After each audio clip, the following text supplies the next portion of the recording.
नमस्कार दोस्तों। भारत की तरफ लगातार एक खतरा बढ़ रहा है और अगर इसे सही समय पर नहीं रोका गया तो ये भारत ही नहीं, हल्के हल्के ये पूरी दुनिया को निगल जाएगा। क्या है ये खतरा? ये खतरा एक ऐसी सोच है, एक ऐसी विचारधारा है जिसे सही समय पर अगर कंट्रोल नहीं किया गया तो ये एक के बाद एक पूरी दुनिया को निगल जाएगा और इस दुनिया में कुछ भी नहीं बचेगा। बस खून की नदियां बहेंगी, मानवता शर्मसार हो चुकी होगी। आज समय है इसे रोकने का। तो यही मैं आज की वीडियो में दिखाने वाला हूं। अगर आपको पूरे इस खतरे के बारे में जानना है तो चलिए शुरू करते हैं वीडियो। नमस्कार दोस्तों, क्या आप जानते हैं कि भारत की तरफ लगातार एक खतरा बढ़ रहा है और ये खतरा एक विशेष प्रकार की सोच है। इस सोच को हम कई नामों से जानते हैं। इसको हम कट्टरता के नाम से भी जानते हैं, इसको हम गजवाए हिंद के नाम से भी जानते हैं। और इस सोच को अगर सही समय पर कंट्रोल नहीं किया गया तो इस देश में बहुत बड़ी तबाही मच सकती है। इस देश में खून की नदियां बह सकती हैं।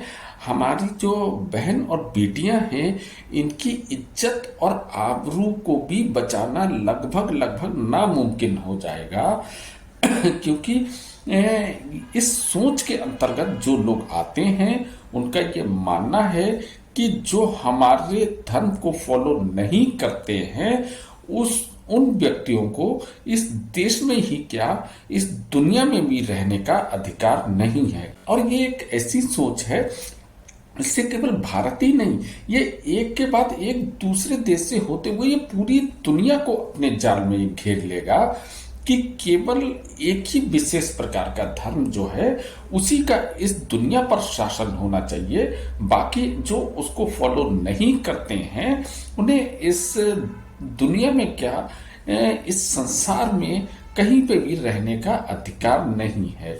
तो ये एक ऐसी विचारधारा है जिसने कई आतंकवादी संगठनों को जन्म दिया। इस विचारधारा ने ही अल-कायदा को जन्म दिया, इस विचारधारा ने ही आईएसआईएस को जन्म दिया, इसी विचारधारा ने हमास को जन्म दिया। तो ये एक बहुत बड़ा दुनिया के सामने एक उदाहरण है कि इस विचारधारा ने तबाही मचाई है। इस विचारधारा का जन्म कहाँ हुआ, इस विचारधारा को किन लोगों ने पैदा करा, और अगर ये विचारधारा इतनी खतरनाक है तो इसे रोकने का प्रयास क्यों नहीं किया जा रहा है। हमारे देश में जो ये विचारधारा है ये गजवाए हिंद के नाम से जानी जाती है। यानी उनका जो लक्ष्य है वो गजवाए हिंद, यानी जो हिंद है, यानी हमारा देश जो भारत है, 2047 तक इसका पूरी तरीके से इस्लामीकरण कर देना है। और उस इस्लामीकरण करने के लिए बहुत जोरों शोरों से तैयारियां भी चल रही हैं। क्या हमारे देश की खुफिया एजेंसी जो है वो भी इस बात को जानती हैं। हमारे देश में खुफिया एजेंसी सीआईडी है, सीबीआई है, रॉ है, सबके पास इसकी रिपोर्ट है। हमारे देश के राजनेता भी ये बात जानते हैं, लेकिन वोट बैंक साधने के खातिर कुछ लोग पूरी तरीके से चुप बैठे हैं या आंख मूंद कर बैठे हैं। वो इस खतरे को भांप नहीं पा रहे हैं, वो इस खतरे को पहचान नहीं पा रहे हैं कि अगर आज इसको रोकने के लिए कुछ भी नहीं किया गया, अगर ये खतरा अगर बढ़ता चला गया और इसने अपना असली रूप ले लिया तो इस देश में कोई भी नहीं बचेगा। इस देश में इतनी माराकाटी मच जाएगी, इतनी बड़ा विध्वंस होगा, शायद हमारे देश में खून की नदियां बहेंगी। हमारे देश में जो औरतों की कोई इज्जत ही नहीं बचेगी। बुजुर्ग लोग, बच्चे लोग, जवान लोग, सब लोग इसकी भेंट चढ़ जाएंगे। मतलब एक ऐसा विध्वंस मचेगा। जो सबसे बड़ा जो विध्वंस हुआ था हमारे देश में वो 1947 में हुआ था, बंटवारे के समय में। जब बंटवारे के समय लाखों लोगों की मौत हुई थी, उन्हें उनके साथ बर्बरता हुई थी औरतों के साथ हुई थी, बुजुर्गों के साथ हुई थी, जवान लोगों के साथ हुई थी, उससे कहीं ज्यादा बर्बरता जिसमें अब करोड़ों की संख्या शामिल होगी, तो आप सोच सकते हैं कि वो कितनी बड़ी बर्बरता होगी। शायद इतिहास में ना कभी हुई है, ना आगे कभी हो पाए। तो जो लोग आज इसका समर्थन करते हैं, जो राजनेता, क्या उन्हें नहीं पता, क्या उनके बच्चे इस देश में नहीं रहते हैं? क्या उन्हें वो सोच छोड़ देगी? क्या उन्हें वो बख्श देगी कि तुमने उस टाइम साथ दिया था? जी नहीं साहब, उनका केवल एक लक्ष्य है, इस पूरी दुनिया को एक झंडे के तले आ जाना, यानी एक धर्म के अनुसार रहना। और उनके अपनी कुछ विचारधारा है, अगर आप उसके अनुसार चलते हो तो आपको जीने का अधिकार है, अगर आप उसके अंगेंस्ट चलते हो तो आपको जीने का भी अधिकार नहीं है। मैं एक बहुत रिसेंटली एक घटना बताता हूँ। अभी केरल में पीएफआई के दफ्तर में छापा पड़ा था, तो उसमें वो पूरे डॉक्यूमेंट मिले कि किस तरीके से हमें इस गजबाए हिंद को इम्प्लीमेंट करना है, किस तरीके से हम इस देश पर शासन इस्लामिक झंडा फहराएंगे। उसमें ये क्लियर लिखा हुआ था कि गजबाए हिंद करने के लिए हमें डिवाइड एंड रूल की पॉलिसी अपनाना पड़ेगी, यानी हिंदुओं की जो शक्ति है उसे तोड़ना पड़ेगा, यानी इन्हें अलग अलग भागों में बांटना होगा। सबसे पहले हमें एससी, एसटी, ओबीसी इन्हें अलग करना होगा, अपने से मिलाना होगा, सिख लोगों को अपने से मिलाना होगा। जब ये लोग हमसे आके मिल जाएंगे तो इनकी संख्या कम हो जाएगी।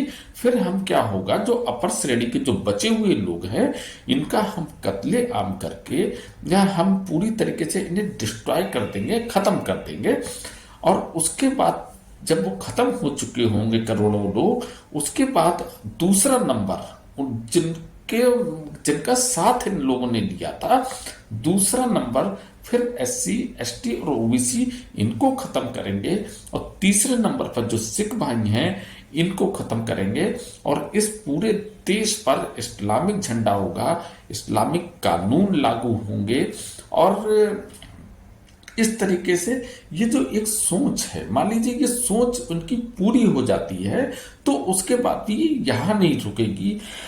अगला लक्ष्य फिर एक दूसरा देश होगा, उसके बाद अलग देश होगा, और ये पूरी दुनिया को अपने कब्जे में ले लेगी।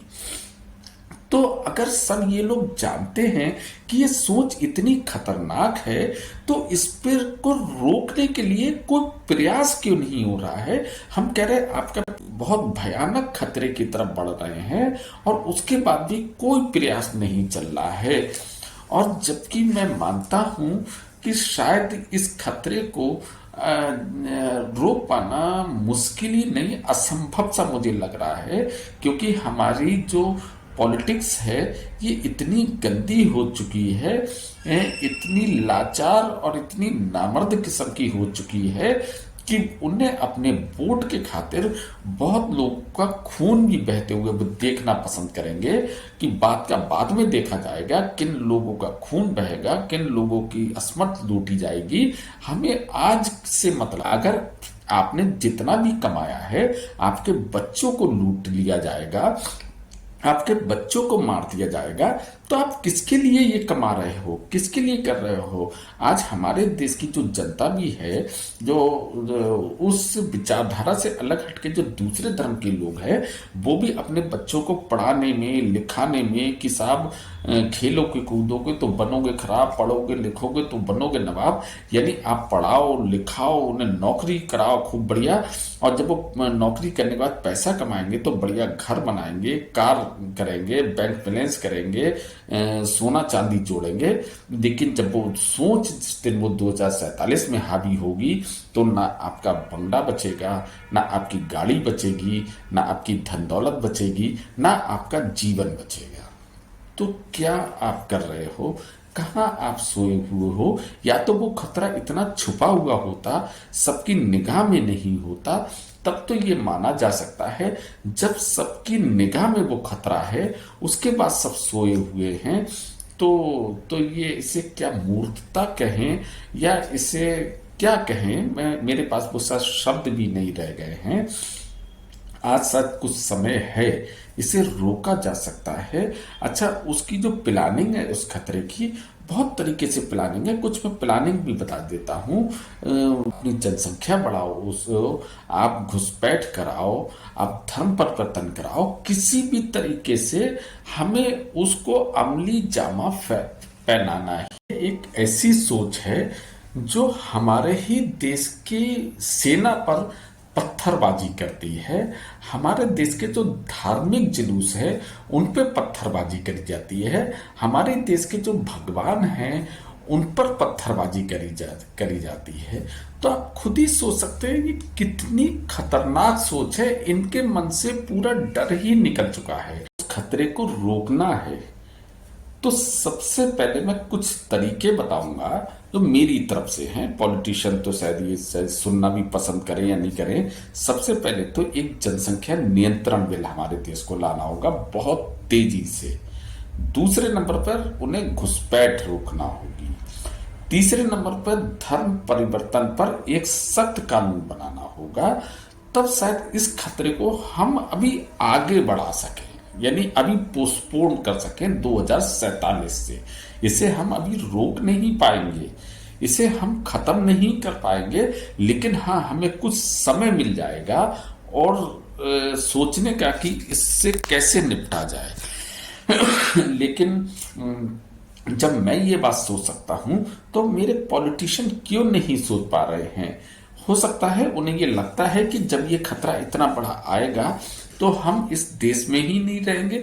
हमारे पास तो स्विस बैंक में इतना पैसा भरा हुआ है, हम बाहर सेटल हो जाएंगे, हमारे बच्चे बाहर सेटल हो जाएंगे और ये लोग मरे तो मरे, हम तो सीधे भाग लेंगे। जैसे अभी बांग्लादेश में खतरा आया था तो वहां की जो राष्ट्रपति थी वो सीधे भाग के इंडिया आ गई और देश में जो हो रहा है वो होने दो। इसी तरीके की हो सकता है उनकी सोच रही हो, इसीलिए वो नहीं कर रहा है। और आज जितना कमाना है, देश को जितना लूटना है, लूटते रहो।